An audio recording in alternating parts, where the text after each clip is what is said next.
بسم اللہ الرحمن الرحیم۔ السلام علیکم ناظرین، آج ہم آپ کو حضرت موسیٰ علیہ السلام اور بنی اسرائیل کے حیرت انگیز واقعات کے بارے میں بتائیں گے۔ یہ داستان قرآن پاک اور احادیث مبارکہ کی روشنی میں پیش کی جا رہی ہے تاکہ آپ تک صحیح معلومات پہنچے۔ آخر تک ویڈیو دیکھیں اور ہمارے چینل کو سبسکرائب کریں۔ ناظرین کرام، حضرت موسیٰ علیہ السلام کا دور ایک ایسے وقت میں تھا جب مصر میں فرعون کی حکومت تھی۔ فرعون نے بنی اسرائیل کو غلام بنا رکھا تھا اور ان پر بے حد ظلم ڈھاتا تھا۔ اسی دوران ایک خواب کے نتیجے میں فرعون کو خبر ملی کہ بنی اسرائیل میں ایک لڑکا پیدا ہوگا جو اس کی حکومت کا خاتمہ کرے گا۔ خوف کے مارے اس نے حکم دیا کہ بنی اسرائیل کے تمام نومولود لڑکوں کو قتل کر دیا جائے۔ اللہ تعالی نے حضرت موسیٰ علیہ السلام کی والدہ کو الہام کیا کہ وہ اپنے بیٹے کو ایک صندوق میں رکھ کر دریائے نیل میں چھوڑ دیں۔ اللہ کے حکم سے صندوق فرعون کے محل تک پہنچا اور فرعون کی بیوی آسیہ نے بچے کو اپنا بیٹا بنا لیا۔ حضرت موسیٰ علیہ السلام رہتے رہتے جوان ہوئے تو ایک دن ایک قبطی اور بنی اسرائیلی کے درمیان جھگڑا ہوا۔ موسیٰ علیہ السلام نے قبطی کو مکہ مارا جو غلطی سے مر گیا۔ اس واقعے کے بعد موسیٰ علیہ السلام مصر چھوڑ کر مدین کی طرف روانہ ہو گئے۔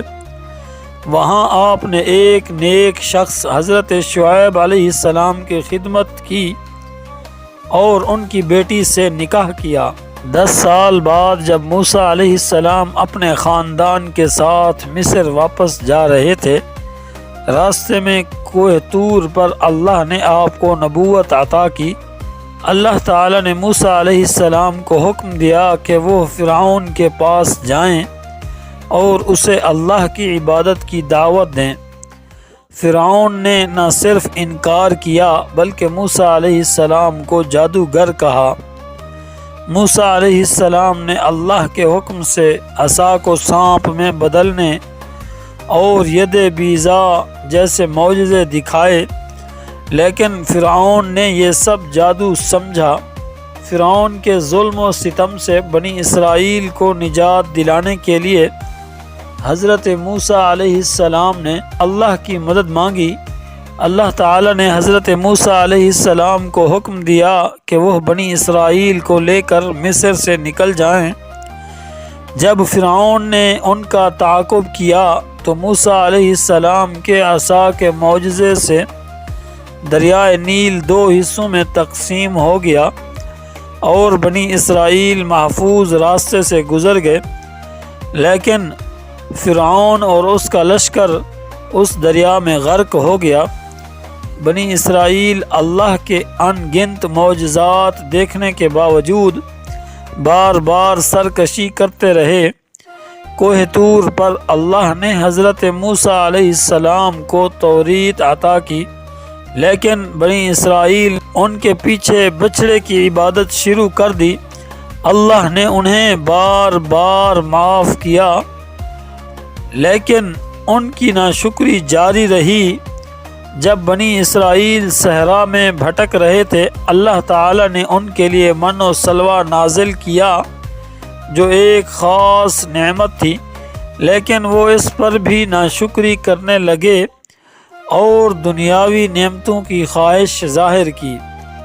حضرت موسیٰ علیہ السلام کو اللہ تعالی نے خضر علیہ السلام کے ساتھ ایک سفر پر بھیجا تاکہ انہیں صبر اور حکمت سکھائی جائے۔ اس سفر میں حضرت خضر علیہ السلام نے 3 حیرت انگیز کام کیے جن کی حکمت موسیٰ علیہ السلام کو بعد میں سمجھائی گئی۔ حضرت موسیٰ علیہ السلام نے اپنی قوم کی رہنمائی کی اور آخرکار اللہ کے حکم سے کوہ طور پر وفات پائی۔ آپ کی زندگی کا ہر پہلو ایک سبق ہے۔ ناظرین کرام، حضرت موسیٰ علیہ السلام کی زندگی ہمیں صبر، شکر اور اللہ پر بھروسہ کرنے کا درس دیتی ہے۔ اگر آپ کو یہ ویڈیو پسند آئی ہو تو برائے کرم اسے دوسروں کے ساتھ ضرور شیئر کریں۔ اللہ تعالی ہمیں انبیاء کے نقش قدم پر چلنے کی توفیق عطا فرمائے۔ اللہ تعالی سے دعا ہے کہ اللہ تعالی آپ تمام کو اپنے حفظ و امان میں رکھے۔